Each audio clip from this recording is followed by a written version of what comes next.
जेन ज़ी एक ऐसी जनरेशन जो सोशल मीडिया पर अत्यधिक निर्भर है।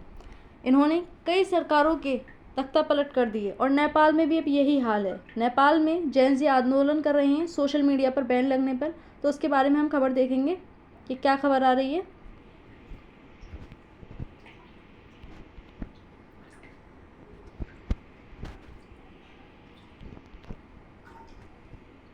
तो hello friends, welcome to our channel.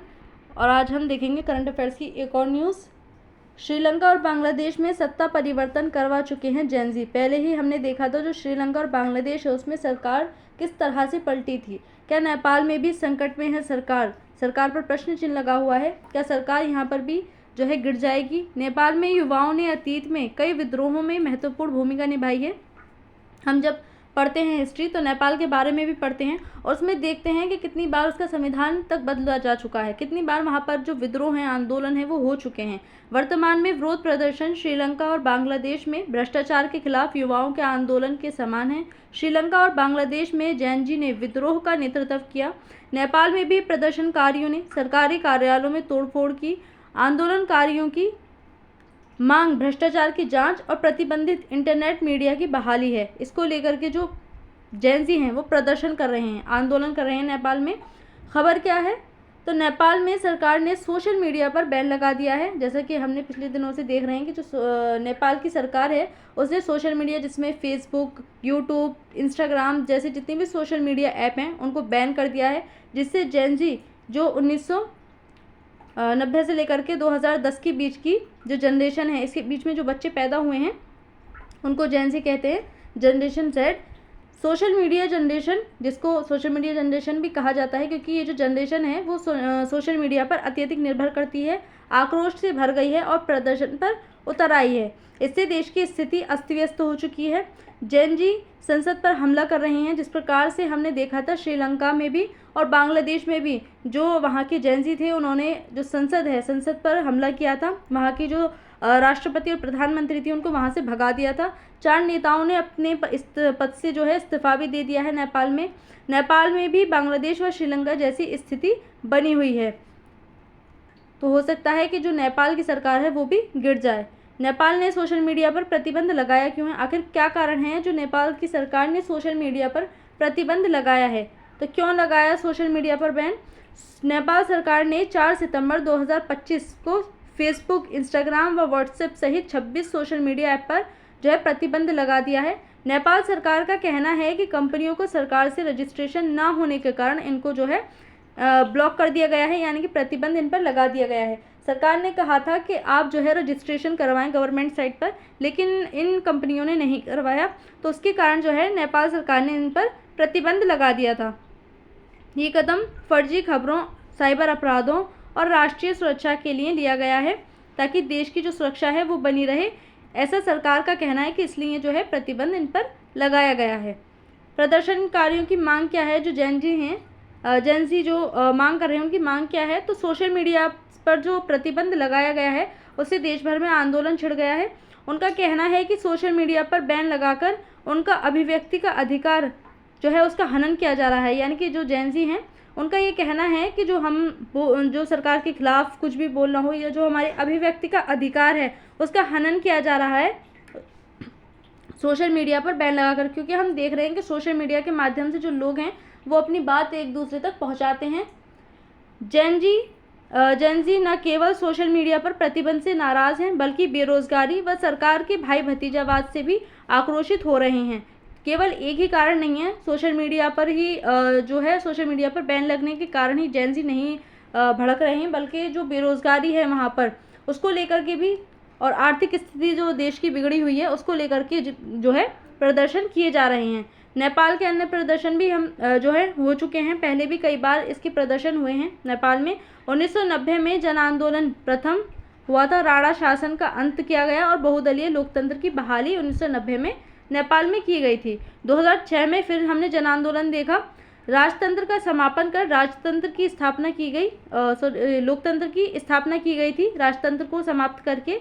2015 में हमने फिर से देखा जो इसका संविधान है, नया संविधान बनकर तैयार हुआ और इसमें अधिकारों की मांग की गई थी, यानी कि जो लोगों को अधिकार हैं वो अधिकार 2015 में नए संविधान में दिए गए थे। और एक बार फिर से यहाँ पर प्रदर्शन छिड़ चुका है। श्रीलंका व बांग्लादेश में जैन जी प्रदर्शन हो चुका है।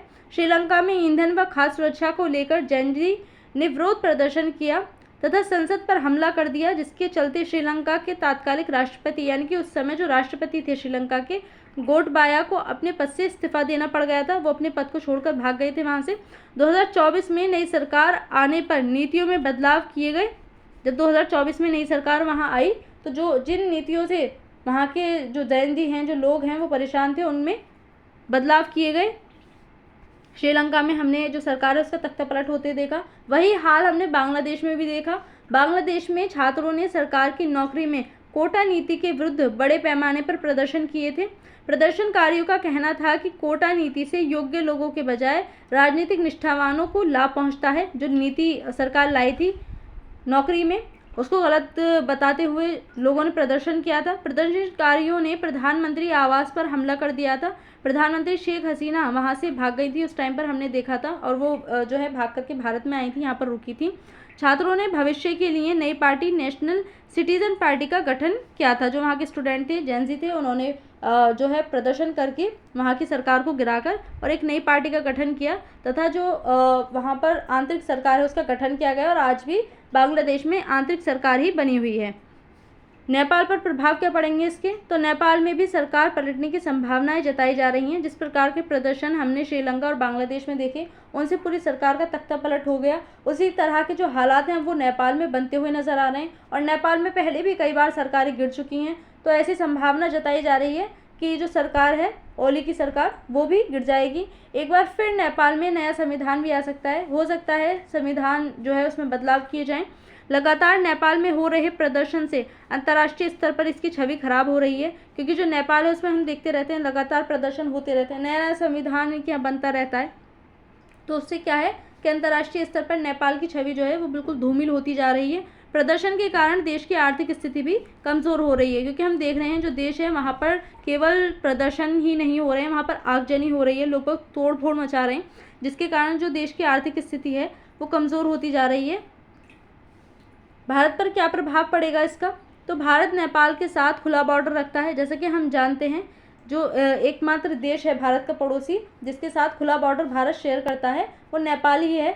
इसके बीच में कोई पासपोर्ट वीज़ा वाला कुछ ऐसा नियम नहीं है। परंतु नेपाल में हो रहे प्रदर्शन से इंडो नेपाल बॉर्डर पर सेना तैनात कर दी गई है, यानी कि जो अब सेना है, जो इन दोनों के बीच का बॉर्डर है उस पर सेना तैनात कर दी गई है, ताकि वहाँ के जो आंदोलनकारी हैं या प्रदर्शनकारी हैं भाग करके भारत में ना जाएं या भारत के नागरिकों को या भारत को कुछ नुकसान न पहुँचाएं।